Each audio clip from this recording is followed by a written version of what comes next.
बहुत समय पहले की बात है। एक गांव था जिसका नाम था आशापुर। ये गांव खूबसूरत तो था, लेकिन गांव वाले हमेशा छोटे छोटे झगड़ों में उलझे रहते थे।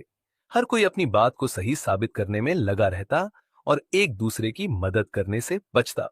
गांव के बुजुर्ग दादा रामू इस स्थिति से बहुत दुखी थे। वह चाहते थे कि गांव वाले आपस में मिलजुल कर रहें, लेकिन कोई उनकी बात सुनने को तैयार नहीं था। एक दिन गांव के पास के जंगल में एक शेर आ गया। शेर ने गांव के मवेशियों पर हमला करना शुरू कर दिया।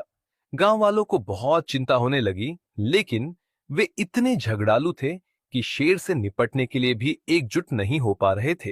हर कोई अपने अपने तरीके से शेर को भगाने की योजना बना रहा था, लेकिन शेर हर बार बच निकलता।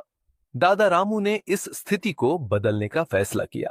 उन्होंने गांव वालों को पंचायत में बुलाया और एक बंडल में कई लकड़ियां बांध कर लाए। उन्होंने सभी से कहा, अगर आप में से कोई इन लकड़ियों के बंडल को तोड़ सके तो मैं मान जाऊंगा कि आप सही हैं।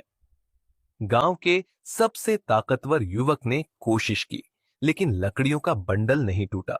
एक एक करके कई लोगों ने प्रयास किया, लेकिन कोई सफल नहीं हुआ।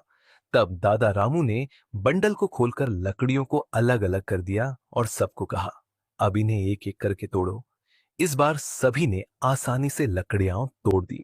दादा रामू ने समझाया, देखो, जब लकड़ियां एक साथ थीं तो उन्हें तोड़ना मुश्किल था, लेकिन जब वे अलग हुईं तो कमजोर हो गईं। इसी तरह अगर आप लोग आपस में झगड़ते रहेंगे तो अकेले अकेले कमजोर पड़ जाएंगे, लेकिन अगर मिलकर काम करेंगे तो कोई भी परेशानी आपका कुछ नहीं बिगाड़ पाएगी। गांव वालों को बात समझ में आ गई। उन्होंने अपने झगड़े भुला दिए और एकजुट होकर शेर को भगाने की योजना बनाई। सबने मिलकर जंगल के पास एक बड़ी बाड़ बनाई और हथियारों से लैस होकर शेर को भगाने में जुट गए।